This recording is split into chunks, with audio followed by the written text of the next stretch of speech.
The alien beast challenged a human kid. The honey badger ended it. The shuttle crash left 12-year-old Danny Cooper stranded on Vortac Prime with nothing but his emergency pack and a broken communicator. The distress beacon pulsed weakly somewhere in the wreckage behind him, but the screaming that erupted from the jungle made him forget all about it. Something massive tore through the violet foliage, and Danny ran. His father had been a xenobiologist on the colony ship. His mother worked in agriculture. Neither of them made it out of the shuttle. Danny was alone on a planet that wasn't supposed to have predators this close to the landing zones. The Galactic Council had cleared this sector. They had promised it was safe. The creature burst onto the path ahead of him, cutting off his escape. It stood 9 feet tall on 4 legs, each limb ending in claws that looked sharp enough to split stone. Its head resembled a hammer, all bone and teeth, with 6 eyes that burned like hot coals. Chitinous plates covered its body in overlapping segments. The beast was a Krathnor, a species the Council had declared extinct 70 years ago. Danny stumbled backward. His hand shook. The Krathnor lowered its head and made a sound between a roar and a laugh. It spoke in broken galactic standard, the trade language most species used. Human child. Small. Weak. You die now. The creature took 1 step forward. Danny's survival instinct kicked in. He yanked his emergency pack off his shoulders and threw it at the beast's face. The Krathnor batted it aside with 1 massive paw. The pack exploded open, scattering supplies across the jungle floor. Among the scattered items, something moved. The containment jar his father had packed rolled free. Inside it was a specimen from Earth, something his dad had brought to show the colony's educational center. The jar cracked against a rock. The lid popped off. What emerged was barely 2 feet long and covered in gray fur. It had a white stripe down its back and small dark eyes that showed absolutely no fear. The honey badger stood up on its hind legs, sniffed the air, and looked directly at the Krathanor.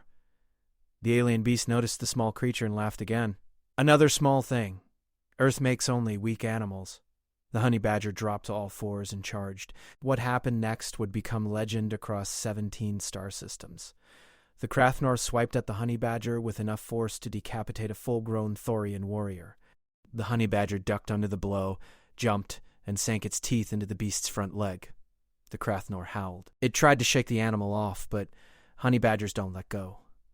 Danny watched in stunned silence as the honey badger climbed up the creature's leg, its claws finding purchase in the gaps between chitinous plates. The Krathnor slammed itself against a tree, trying to crush the small animal. The honey badger held on and bit deeper. Blood sprayed across the violet leaves. The Krathnor screamed in a language Danny didn't understand. It rolled onto its back, attempting to crush its attacker with its own weight. The honey badger simply climbed higher, heading straight for the beast's throat. The alien creature's 6 eyes widened in something that looked like genuine fear. The distress beacon continued pulsing behind Danny. Somewhere overhead, a rescue ship would be calculating jump coordinates. But Danny couldn't move. He could only watch as Earth's most fearless animal went to work on a creature that had killed species far more advanced than itself. The honey badger reached the Krathnor's neck and bit down hard. The beast's screams became gurgles. Its 4 legs kicked wildly, tearing up the jungle floor, and everything went quiet except for the sound of the honey badger eating. The rescue team found Danny 3 hours later. He was sitting against a tree, the honey badger curled up in his lap, sleeping off its meal. The Krathnor lay dead 15 feet away, its throat torn open. The team leader, a Centaurian captain named Vex, stared at the scene for a full minute before speaking. "What happened here?" Vex asked. Danny looked up at the captain. His voice was steady, despite everything he'd been through. "The alien beast challenged me." My honey badger ended it. Vex examined the Krathnor's body. The creature had been apex predator on Vortac Prime for centuries, hidden from Galactic Council surveys. It should have been impossible for anything Earth-sized to kill it. Yet the evidence lay bleeding into the purple soil. "This animal?" Vex said carefully. "What is it called again?" "Honey badger. They're from Africa on Earth. My dad said they're the toughest animals on the planet. Your planet breeds creatures that can kill Krathnor as children's pets?" The captain's scales paled to a light blue, a sign of deep respect among his species. "It's not a pet. It was a research specimen. And honey badgers aren't exactly children's animals. They're kind of crazy." The honey badger woke up at the sound of voices. It looked at the gathered rescue team with mild interest, yawned to show its impressive teeth, then went back to sleep. Vex made a note on his datapad. "I'm filing this report with the Galactic Council. They need to know about Earth's fauna." Another team member, a Syrian with 4 arms, approached cautiously. "Captain, There's something else. We found 3 more Krathner bodies on the way here. They're all moving toward this position. Danny felt his stomach drop. There are more of them? We're more of them, the Syrian corrected. Something killed them, very efficiently. The team spread out, weapons ready. The jungle had gone completely silent, which meant either nothing was there or something very dangerous was nearby. Vex ordered 2 of his people to set up a defensive perimeter while the others searched the area. What they found made no sense. The 3 Krathenor had been taken down by what looked like coordinated attacks. Claw marks covered their bodies, but not from anything large. These were small, precise wounds that targeted weak points in the creature's armor. The killer had known exactly where to strike. "Captain," one of the scouts called out, "you need to see this." They gathered around what appeared to be tracks. Small paw prints led away from each kill site, heading deeper into the jungle. There were dozens of them, maybe more. They all led to a clearing about half a mile from where Danny had been found. The team moved carefully through the undergrowth. Vex kept Danny in the middle of the group, protected on all sides. The honey badger had woken fully now and rode on Danny's shoulder, sniffing the air with interest. The clearing opened up before them like an arena. In the center stood something that made every member of the rescue team stop cold. It was a ship, but not one from any known species. The hull was damaged, covered in vines and moss. It had been here for years, maybe decades. Around the ship's entrance sat 27 honey badgers. "Oh no," Danny whispered. Vex looked at him. "What do you mean, oh no?" "My dad's ship. The one he came in before joining the colony. He was a wildlife transport specialist. He carried specimens all over the galaxy." Danny pointed at the crashed ship. "That's the Nightingale. It went missing 6 years ago with a full cargo hold. The captain's scales went from pale blue to white." "What was in the cargo hold?" "According to the manifest, 40 breeding pairs of various earth animals, including honey badgers." The honey badger on Danny's shoulder made a chirping sound. The 27 honey badgers in the clearing all looked up at once. One of them, larger than the others and covered in scars, walked forward. It stopped 10 feet away and sat down, studying Danny with intelligent eyes. "I think that's the Alpha," Danny said quietly. The scarred honey badger made a series of clicks and grunts. The honey badger on Danny's shoulder responded with similar sounds. They seemed to be communicating. Vex's translator tried to process the exchange but came up empty. "My equipment isn't reading this as language." "That's because it's not language like you understand it," Danny explained. His father had taught him about animal behavior during their long trips between stations. They're sharing information. Scent, sound, body position. It's all communication. The alpha honey badger stood and walked closer. It sniffed Danny's boots, then looked up at him. After a long moment, it turned and made a huffing sound. The other honey badgers stood as one. "They're leaving?" the Syrian scout said. "No," Danny corrected. "They're hunting." The honey badgers moved into the jungle like smoke, silent and purposeful. Within minutes, they had vanished completely. The rescue team stood in uncomfortable silence. "Captain," one of the scouts said urgently, "I'm picking up movement. Multiple Krathenor signatures converging on this position. At least 15 of them." Vex immediately started issuing orders. Defensive formation. Get the kid to the transport. Move now. But before anyone could act, the sound started. Roaring, screaming, the crash of something massive hitting the ground. It came from all directions at once, surrounding them in a symphony of violence. The Krathenor had found them, and they were dying. The honey badgers were everywhere and nowhere. They struck from the shadows, from above, from below. They worked in pairs and trios, coordinating their attacks with terrifying efficiency. A Krathenor would charge toward the clearing, only to stumble as honey badgers tore into its legs. When it fell, more would swarm over it, finding every weak point, every gap in its armor. Danny watched through the trees as a massive Krathenor, larger than the one that had attacked him, tried to fight off 6 honey badgers at once. It managed to catch one in its jaws and flung it away. The honey badger hit a tree, fell to the ground, shook itself off, and charged back into the fight. Nothing stopped them.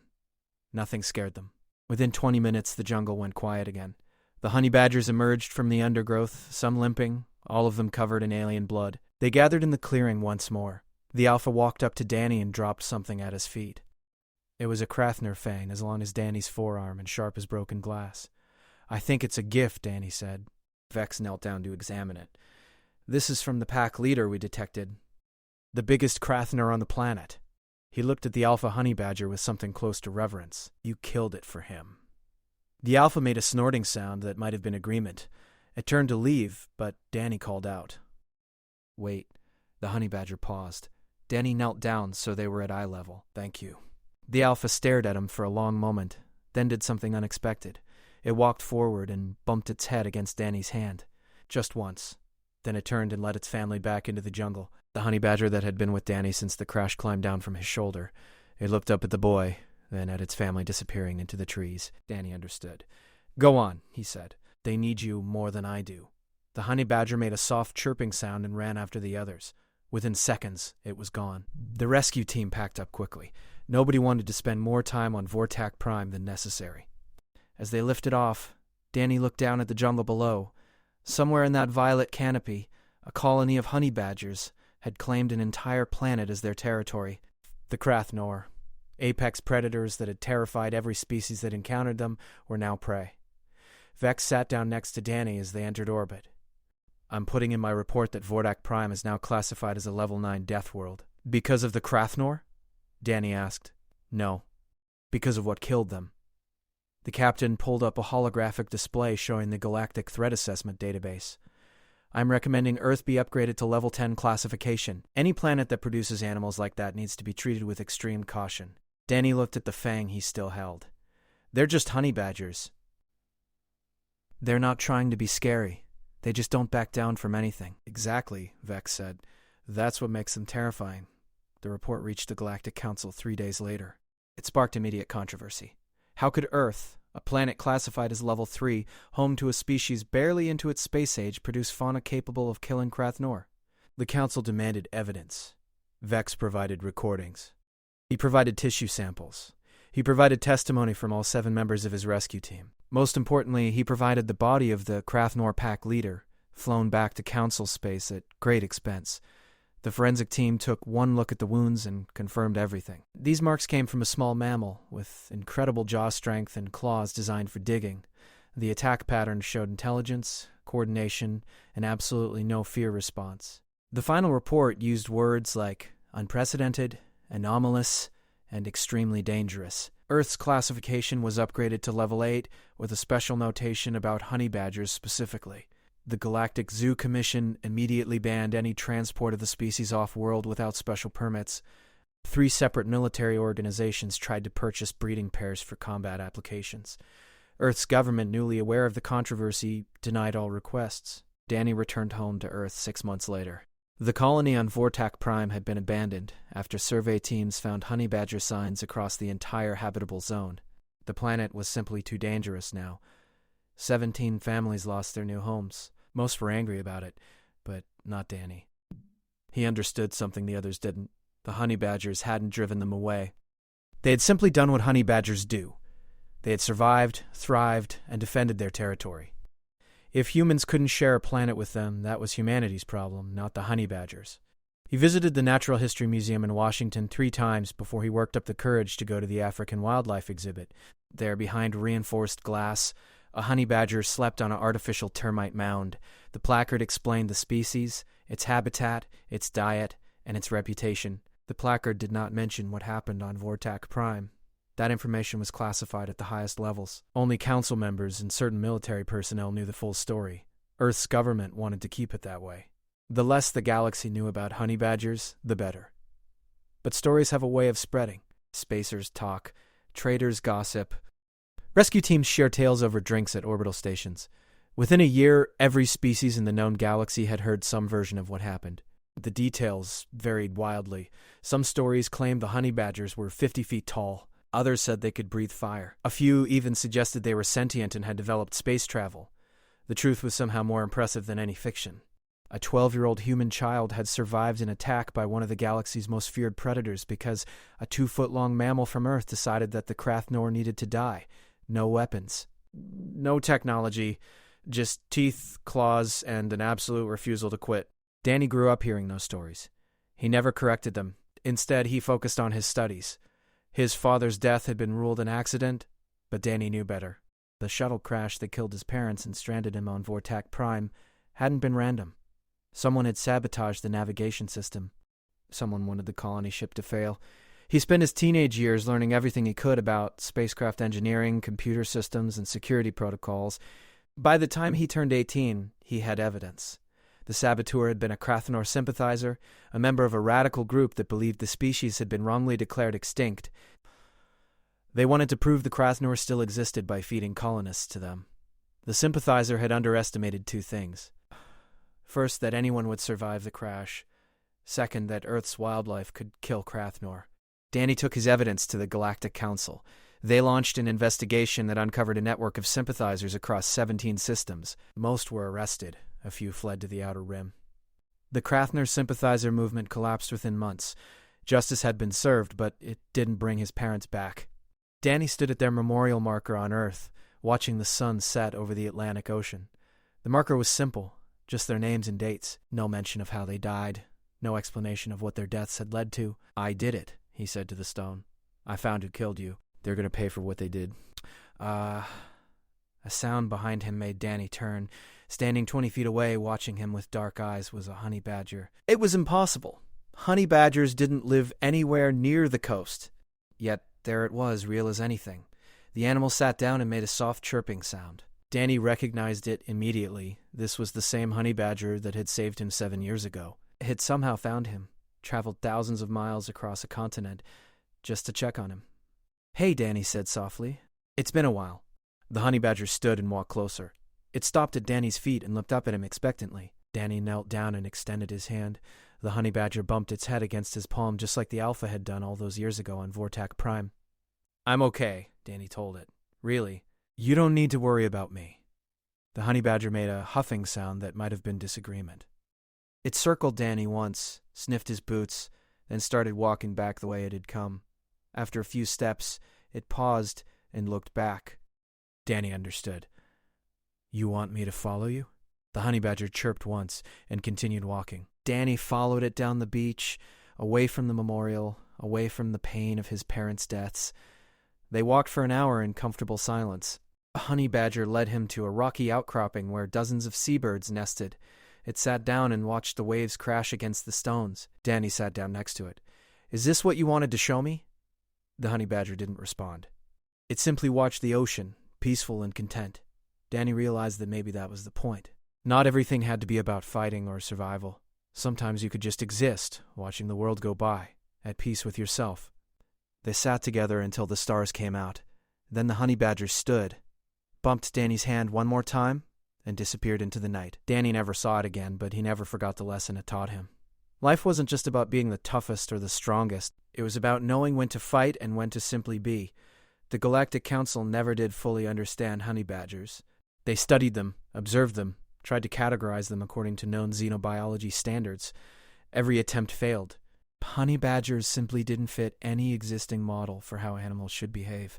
There were whispers that Earth should be quarantined, that a planet producing fauna this anomalous was too dangerous to allow into galactic society. The whispers grew louder when other Earth animals started showing similar traits. Humans had brought dogs to the colonies, and the dogs had protected their families from threats that should have killed them easily. Cats had been introduced to space stations as pest control, and the stations reported 0 incidents of alien vermin within months. Even Earth's insects were proven problematic. A cargo ship carrying honeybees had crashed on a mining world, and within 2 years the bees had somehow adapted to the alien flora and established thriving hives. The mining company reported increased crop yields and better air quality. They asked Earth to send more bees immediately. But it was the honey badgers that remained legendary. Every few years, a story would surface about a honey badger colony on some distant world, thriving where nothing from Earth should survive. Vortak Prime remained off limits, now home to hundreds of honey badgers who had carved out their own civilization in the ruins of human ambition. Danny lived to see humanity become a major power in the Galactic Council. He worked as a liaison between Earth and dozens of alien species, helping them understand that humans weren't trying to conquer the galaxy with weaponized wildlife. Earth's animals were just being themselves, and if that scared the rest of the galaxy, maybe the galaxy needed to reconsider what it meant to be strong. On his 40th birthday, Danny received a package with no return address. Inside was a honey badger skull, bleached white by time and sun. A note was attached, written in Galactic Standard. From the Alpha of Vortak Prime. He died peacefully, age 17, surrounded by his family. "You wanted you to have this. You were the first human he ever met, and he never forgot you. Danny kept the skull on his desk for the rest of his life. Visitors would ask about it, and he would tell them the story. Some didn't believe him. Most did. All of them walked away with a new respect for Earth and the creatures that called it home. The galaxy learned to leave honey badgers alone. They learned to treat Earth with the caution usually reserved for warrior races and ancient civilizations. Humanity hadn't conquered the stars through superior technology or military might. They had earned their place simply by being themselves and by bringing along the toughest, most stubborn animals in the known universe. And somewhere on Vortac Prime, under violet skies and among alien trees, honey badgers hunted, thrived, and absolutely refused to care what the rest of the galaxy thought about them. They had found paradise, and nothing was going to take it away. Not the Krathnor, not the Galactic Council, not time itself, because honey badgers don't back down. They don't surrender. They don't quit. They simply exist, fierce and free, exactly as nature intended. And if you challenged one, whether you were an alien beast or anything else, you had better be prepared for a fight you couldn't win. That was the lesson Danny Cooper learned when he was 12 years old, stranded and alone on a deadly world. That was the lesson that spread across 17 star systems and changed how every species viewed humanity. That was the truth behind every story, every legend, every warning about Earth and its inhabitants. Don't challenge a human. And definitely don't challenge a human's honey badger, because no matter how big you are, how strong you are, how certain you are of victory, the honey badger will end it. Always.